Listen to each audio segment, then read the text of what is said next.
Hey guys, it's Vanellope, and welcome to the 4th day of 13 Days of Horror. Today I'm going to read another creepypasta, and tomorrow and the next day I'm going to be doing 2 movie reviews, and then we're going to go back to the creepypastas. I might do a vlog or something, but I'm not sure. We'll see about that. But anyway, creepypasta that I'm going to be reading today is another one of my personal favorites. It's called Mr. Widemouth. So, yeah, and I'm sorry, I'm still getting over being sick, so the quality of the video might not be as good.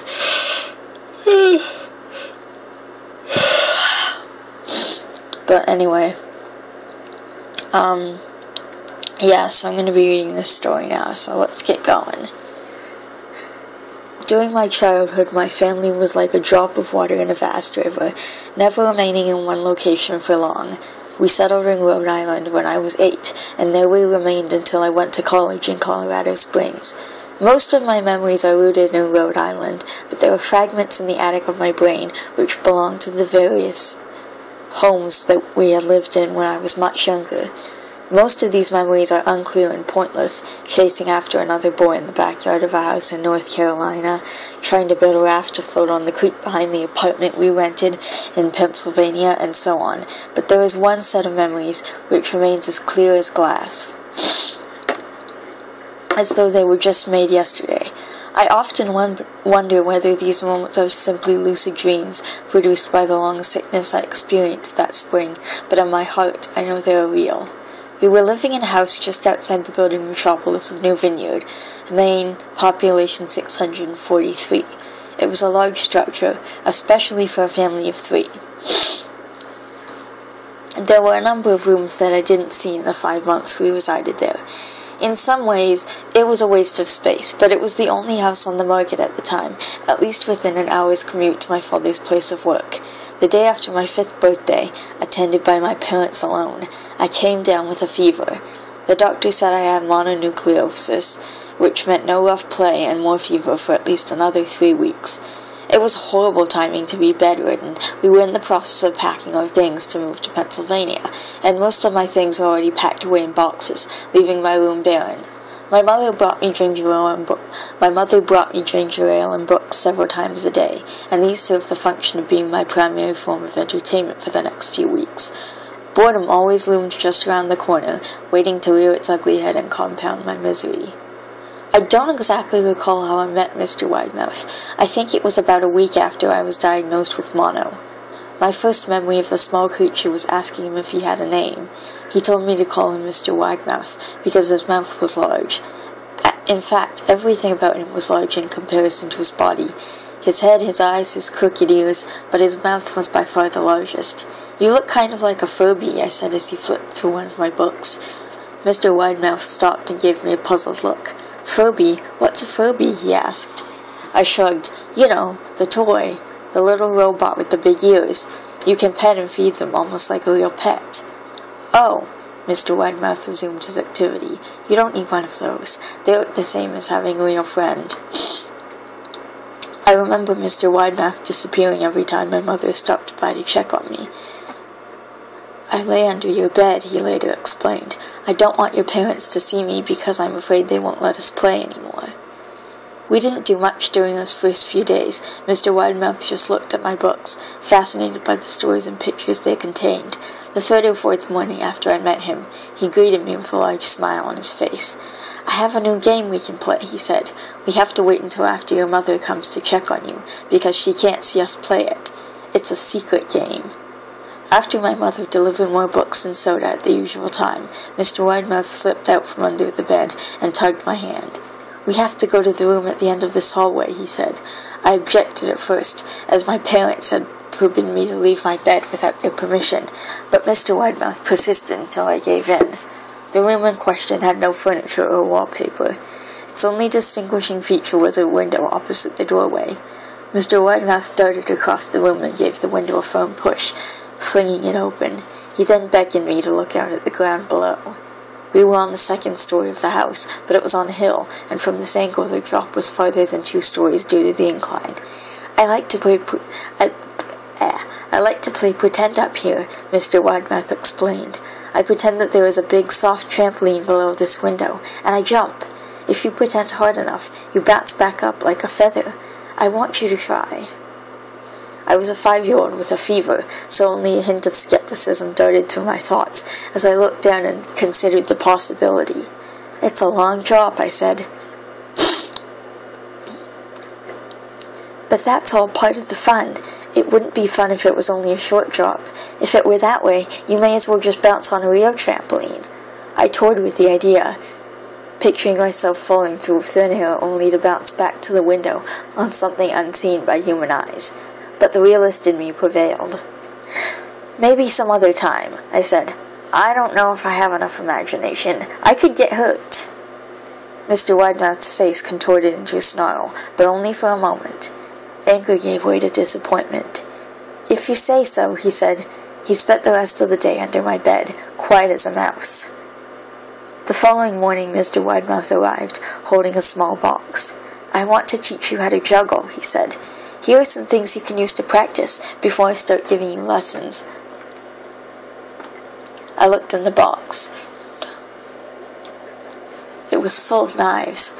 My parents will kill me, I shouted, horrified that Mr. Widemouth had brought knives into my room, objects that my parents would never allow me to touch. I'll be spanked and grounded for a year. Mr. Widemouth frowned. It's fun to juggle with these. I want you to try it. I pushed the box away. I can't. I'll get in trouble. Knives aren't safe to just throw in the air. Mr. Widemouth's frown deepened into a scowl. He took the box of knives and slid under my bed, remaining there the rest of the day. I began to wonder how often he was under me. I started having trouble sleeping after that. Mr. Widemouth often woke me up at night, saying he put a real trampoline under the window, a big one that I couldn't see in the dark. I always declined and tried to go back to sleep, but Mr. Widemouth persisted. Sometimes he stayed by my side until early in the morning, encouraging me to jump. He wasn't so fun to play with anymore. My mother came to me one morning and told me that I had her permission to walk around outside. She thought the fresh air would be good for me, especially after being confined to my room for so long. Ecstatic, I put on my sneakers and trotted out to the back porch, yearning for the feeling of sun on my face. Mr. Widemouth was waiting for me. I have something I want you to see, he said. I must have given him a weird look, because he then said, It's safe, I promise. I followed him to the beginning of a deer trail, which ran through the woods behind the house. This is an important path, he explained. I've had a lot of friends about your age. When they were ready, I took them down this path to a special place. You aren't ready yet, but one day I hope to take you there. I returned to the house, wondering what kind of place lay beyond that trail. 2 weeks after I met Mr. Widemouth, the last load of our things had been packed into a moving truck. I would be in the cab of that truck, sitting next to my father for the long drive to Pennsylvania.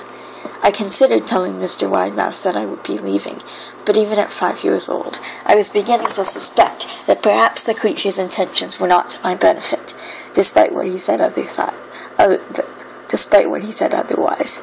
For this reason, I decided to keep my departure a secret. My father and I were in the truck at 4 a.m. He was hoping to make it to Pennsylvania by lunchtime tomorrow, with the help of an endless supply of coffee and a 6-pack of energy drinks. He looked more like a man who was about to run a marathon, rather than one who was about to spend 2 days sitting still. Early enough for you? He asked. I nodded and placed my hand against the window, hoping for some sleep before the sun came up. I felt my father's hand on my shoulder. This is the last move, son. I promise. I know it's hard for you, as sick as you've been.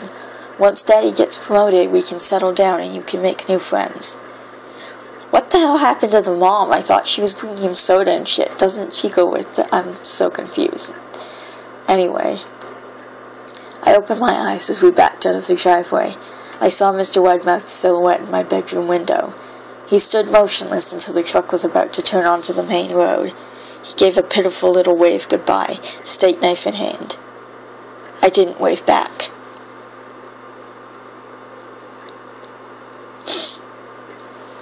Years later, I returned to New Vineyard. The piece of land our house stood upon was empty, except for the foundation, as the house burned down a few years after my family left.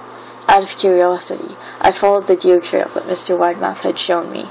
Part of me expected him to jump out from behind a tree and scare the living bejesus out of me, but I felt that Mr. Widemouth was gone, somehow tied to the house that no longer existed. The trail ended at the New Vineyard Memorial Cemetery. I noticed that many of the tombstones belonged to children.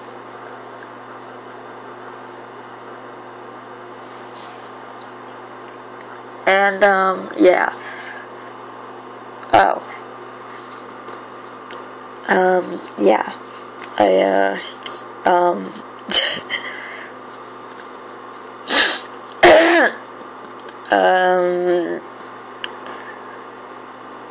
All credit for the creepypastas goes to the original authors. That was Mr. Widemouth, and over the next couple of days I'm probably going to take a break from creepypastas and maybe do 2 or 3 horror movie reviews, and then maybe we'll go back to the creepypastas. I don't know, we'll see. But, yeah. I do want to read a bunch of creepypastas, whether I'm reading it or whether it's on the 13 Days of Horror or Fiction Friday, and yeah, stuff like that. Maybe I'll make another channel where I just read creepypastas, I don't know. Anyway, I'll be back tomorrow, and that's about it, so bye.